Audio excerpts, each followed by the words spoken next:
Alam mo po yung madam? Oh. Yun, yung makikita mo yun. Alin po? Yun, yung may usok doon, huwag kang titingin doon. Yung dito, yung akala mo bagong bahay na nakaganyan. Na ano, lupa yan, naputol. Bundok. Naputol? Ano ibig niyo po sabihin naputol? Nahati? Parang ganon? Opo, di nakaganon yun. Opo. Naputol dito, anak ko, madam ko. Bakit? Ano nangyari? Bakit naputol? Yun, Or nakadungaw sa ilog yun. Yung Opo. naputol na yan. Ayun, doon sa lindol na malakas. Dahil sa lindol. Oo. Bumigay. Bumigay po. Ay. Nahati yung bundok, kumbaga. Nahati po, ano? So marami bang namatay? Ba, 3 yata kung 4. Ha? May natabunan, ganon? Oo, alas 5 na lang yun eh. O tapos? Nandun po naman ako sa ilog. Ma'am, nagtatanim din. Eh ngayon, yun ay iniwan kong basta yung tinatanim ko, anak Natakot ko. kayo? Sa takot. Yung ilog. Opo. Nako po, akala mo nasunog. Pag ngayon pala, yung haspol, na ganun-ganun. Nanay D, Tapos nagparang anong usok. ginagawa po nila Nanay D? Tingnan niyo po. Nag-ano po ng Ano po yan? Dala-dala nila? uling. Ha? Uling yan. Uling. Opo. Parang may edad na, no? May edad na rin po.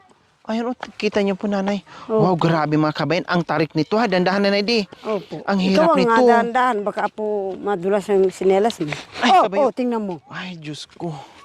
Grabe. Ay, Ang ano hirap po? naman itong daanan na to. Oo. Nakatsinilas pa. Hey, hi, Nay. Hello, anong dala-dala nyo? Uling po. Wow, grabe. Nakayanan nyo pong umakyat. Nakatsinilas pa po kayong dalawa, oh. Saan po kayo galing? Galing po diyan sa baba.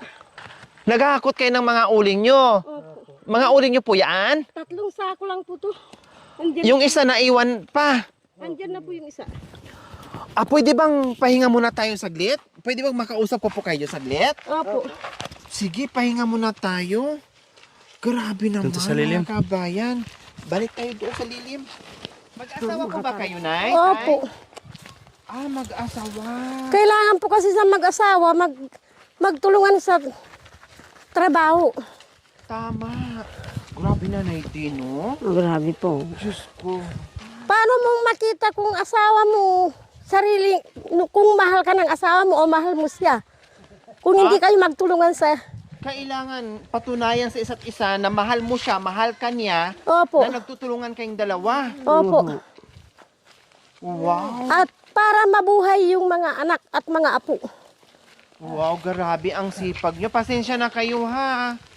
Naabala namin kayo, nanay, tatay. Hindi po na... Dahan-dahan nga kami ni Nandyan- nanay pababa kasi madulas yung lupa. Nandyan naman po yung Panginoon na tutulong sa amin. Tama. Kasi ako may sakit sa puso. May sakit kayo sa puso. Opo, Mahina nakakayanan lang po. ko pong magdadala ng Nung Pakilapag po muna, nay. Kasi, ay, kamanikal. Baman. nahihirapan sa inyo. Ay, Ayan. Ayan. Diyos ko. Balikan ang po natin, tiyak. nanay. Sabi niyo may sakit kayo sa puso. Opo. Pero, ang bibigat ng dala niyo. Magpapatulong po sa Panginoon para makayanan. Para may kabuhayan po. Hindi ka naman po pwedeng bibigyan ng anak mo ng basta-bastang pagkain kung hindi ka rin magtatrabaho. Naisipan namin mag-asawa, magkasama kaming magkakarga. Para kung alimbawa, ako'y sinumpong ng sakit ko, sakit kasi sa puso yung sakit ko eh. Opo. Pero bago ako umalis kanina, nakainom ng isang gamot. Ano bang klaseng sakit sa puso, nanay, na meron kayo? Lumalaki po yung puso ko. Enlargement ba tawag doon? Lumalaki tapos nahihirapan kayo Uminga. huminga pag yung lumaki na. Opo. Kailan may gamot kayo? Maintenance? Opo. Araw-araw kayo umiinom? Araw-araw pong iinom. Pero kung mauubusan ako, hindi ko alam kung saan ako kukuha ng gamot ko. Kasi nanggagaling pa sa Manila yung doktor ko. Subutin na kahit paano meron kayong maintenance. May Opo. gamot na iniinom. Kasi delikado po yun, nanay. Katulad niyan, napakibigat niyan. Si tatay, nabibigatan po ba kay tatay? Nahihirapan po ba kayo? Nahihirapan po, pero pag Nahihirapan manalangin ka naman, ma'am, pag manalangin po, kailangan magpatulong ka sa Panginoon para hindi ka gaanong mahirapan. Mahirapan, tama po kayo. Si tatay nga, lalaki at sanay sa trabaho, panlalaki, nahirapan siya. Opo. How much more kung kayo pa kaya? Nahihirapan din ako, pero ayaw ko mong magpakarga sa mga anak ko. Ayaw ko rin magpakarga sa mister ko. Hanggat kaya nyo. Hanggat kaya ko. Tapos, pag araw ng Sabat, magsisimba ako. Kasi ang Panginoon lang ang may alam ng buhay ko. Tama. Kasi kumatos po akong 3 buwan, nalumpo akong 3 buwan. Bali, 6 na buwan ang hirap ko. Sabi ko, Panginoon, niyakap ko yung Panginoon. Sabi ko, Panginoon, bigyan mo po akong buhay pa kasi marami pa akong hindi natulungan ng mga tao. Pasensya na po kung may amoy akong uling. Oo, walang problema. Walang problema po, nanay. Sige po.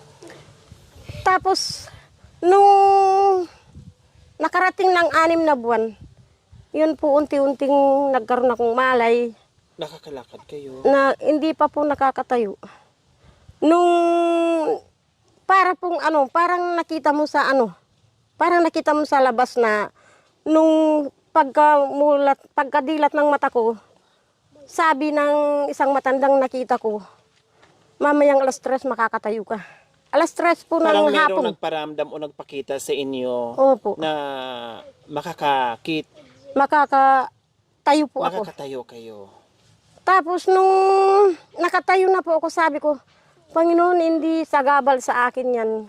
Kung meron manganganak pa, kasi kumadro na po ako, walang sahod. Marunong kayo magpaanak. Opo, kaya lang po walang sahod. Walang bayad, free. Opo, Kumbaga, serbisyo sa...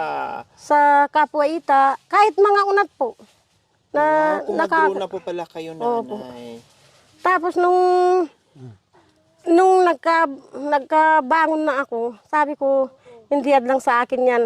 Kahit 5 araw pa lang ako nakakatayo, pwede na ako sa trabaho ko sa volunteer. Yan po, tuloy-tuloy na po yung trabaho ko sa volunteer. Iyon, may purpose, kumbaga, may purpose pa ang buhay mo dito sa mundong ibabaw. Opo. Nanay, kaya muli kang binigyan ng lakas, pinatayo, no, binigyan ng lakas para At buhay po. doon sa mga taong nangangailangan pa dahil kumadro na po pala kayo.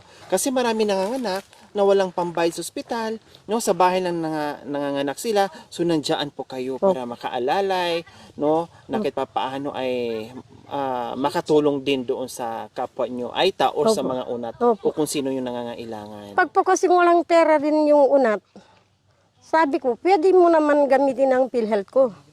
Sabi, wala yatang kasing bait mo naman ate, sabi. Pinagagamit pa yung PhilHealth nyo? Opo. Wow, ako naman saludo sa inyo, nanay. Wala pong imposible kasi na bakit hindi ko ampunin ng tunay kong anak. Samantalang iyan ang binigay sa akin ng Panginoon. Tama. Wow. Kasi sa unat, mahal yung bayad sa ospital. Opo, mahal Pero po talaga. pagagamit ko yun. Sabi ko, ampun ko yan. Ampun, sila ang naging anak ko sa ilang taon ka ako. Pagagamit ko, yan. Pinapagamit nyo pa yung Pinapagamit ko. Bakit iba yung pilido, sabi naman ng doktora? Siyempre po sa tatay, pero sa apelido ko, Bacani po yung apelido ko. Ano po palang pangalan nyo, nanay? Lita Bacani. Si po. Nanay Lita, Lita. at si Nita. Si Kajobi po.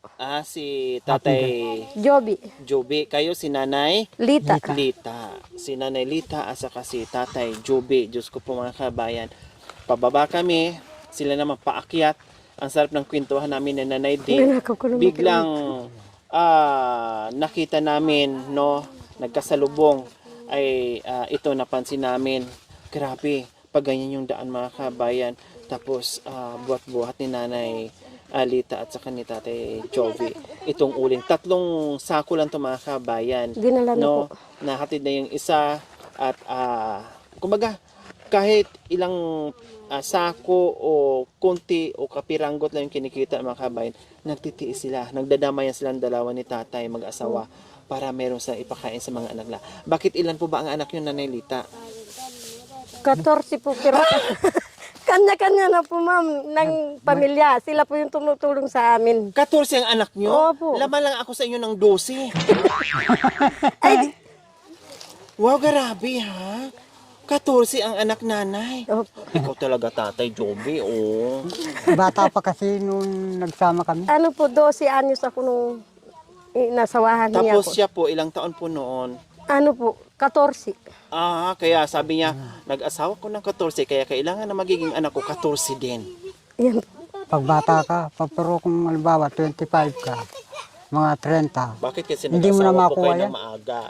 Hindi na lang 25 o 30. Joke lang. Eh, importante, nagtutulungan kayo, hanggang ngayon nagsama kayo. Oo. No? Tapos At, sasabihin na yes. hindi po pagkalaswa ang pagsama namin dalawa. Kasi Opo. kung halimbawa ako'y nadapa sa pagkakarga o siya ang nadapa, makikita kong maisabi sa mga kamag-anak niya, sabihin kong nadapa yung kapatid nyo. O kaya ako ang nakita niya, yung kapatid nyo nakaano doon. Kasi sa pagkarga niya, sinumpong ng sakit niya. Kaya mas maganda yung magkasama kayo. Opo. Hindi naman sa ibang issue. Opo. Baka pag iba ang nakahawak, o nakaiba yung naka-rescue o nakasaklulo, iba ang iisipin nila. Opo. Mas maganda na nandyan na lang kayo. Para kung sino Sorry man po, matumba ma'am. sa inyo, May itak ako. Ito po kasi yung tutulong sa amin sa kabuhayan namin. opo. Dahil sa itak na yan, nabuo yung uling. Opo. Oh. At saka ano, Kumusta po nanay? Bukod dito sa pag-uuling tatay, ano pa po ang kabuhayan nyo po dito sa kabundukan tatay Joby? gabi lang po. Gabi lang po. Ano pa? Ala na pong iba. Walang Basta saging. gabi. Gabi at saka saging. Oh. Yan talagang number 1 na hanap buhay nyo dito. Opo. Galyang or gabi, tapos saging. Oh. Ngayon, walang harvest, walang bunga, kayo gumagawa kayo ng paraan, Oh. ay pag-uuling na naman. Oh, mahirap kasi ngayon. Magkano isang ganyang kalaking Hindi uling? na namin po gaanong kinukwenta yan. Kasi pag kakuha namin, pagkaputol ng kahoy, mag-uutang na po kami. Oh. Tapos, Nautangan na, nakain na, kumbaga. opo, nakain na po kahapon yung 3 salp na bigas. At saka isang asukal. Kukunti na lang ang sobra dyan. Kasi Baka, pambayad. baka 100 na lang po yung sobra namin yan. Pero magtitiyaga kami kasi kung mag-utang kami dalawang mag-asawa, matanda na kami, ayaw namin, sinesermon kami.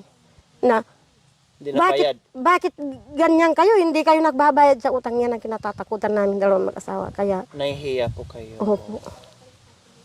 Kasi ala naman sinabi yung Panginoon na mag-utang ka at para may manero mo sa inyo, magtiyaga ka. Magtrabaho. Opo. Yan po yung tinatawag nilang kapag may tiyaga, may ilalaga.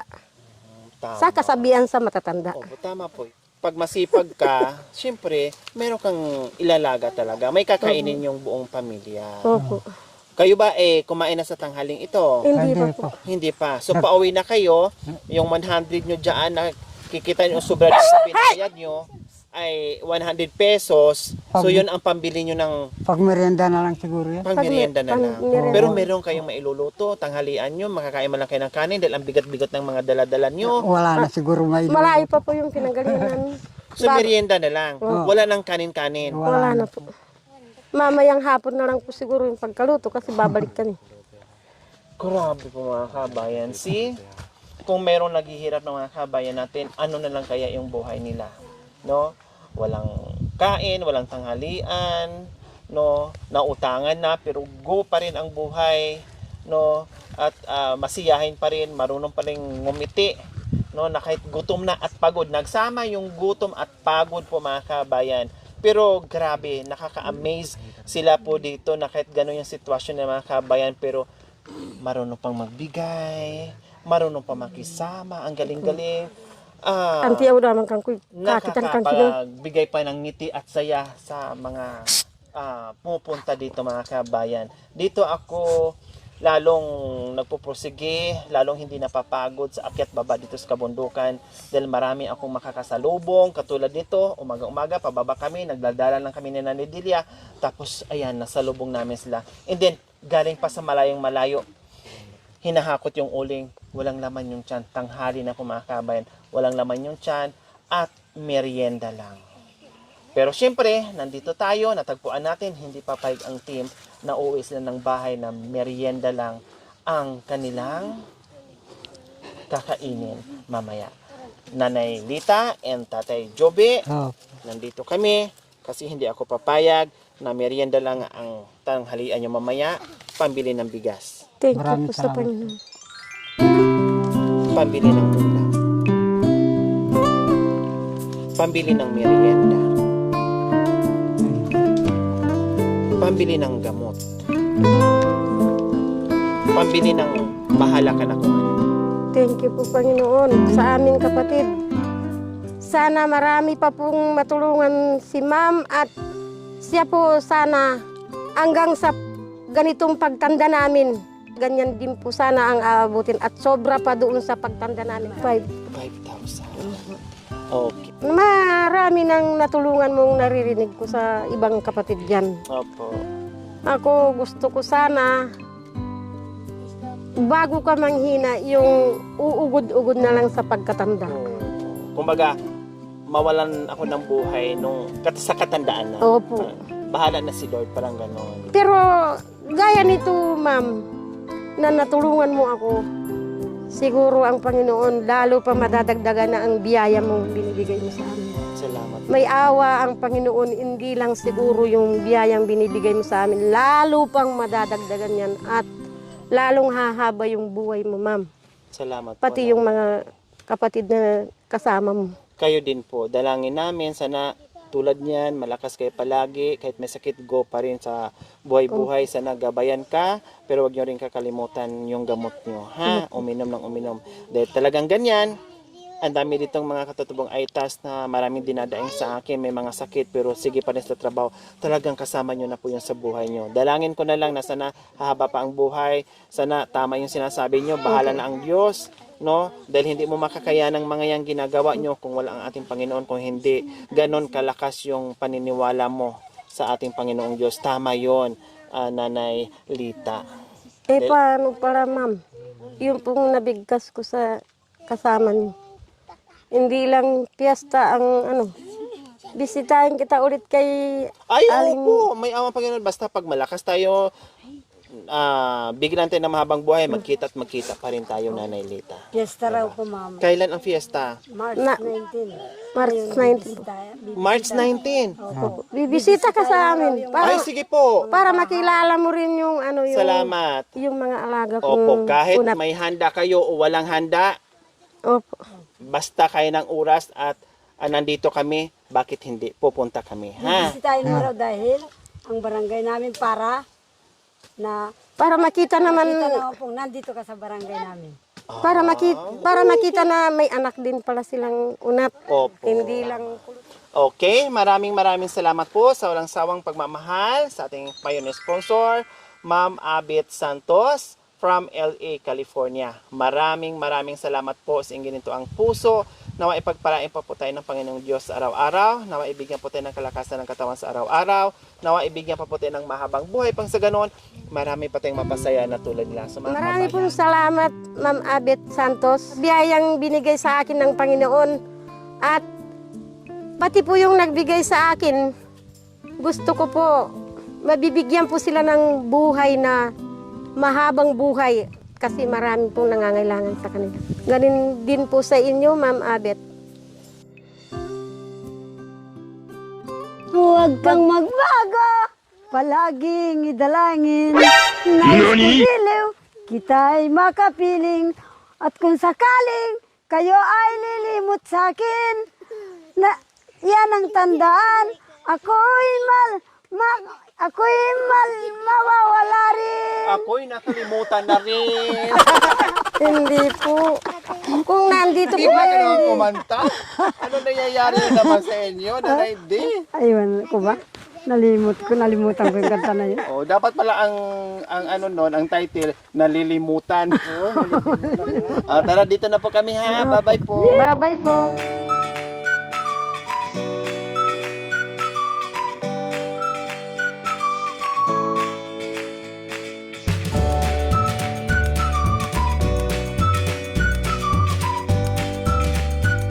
So ayan po mga kabayan, buti lang sinundo ng isang anak.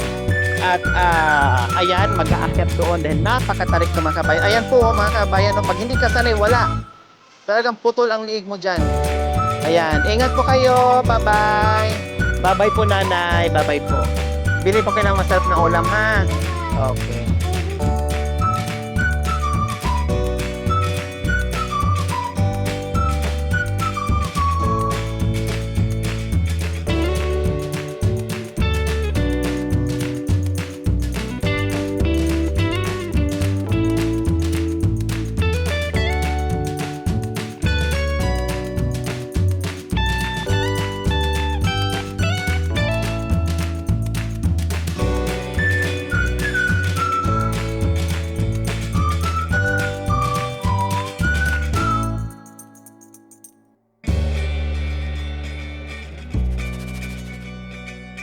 Thank you for watching.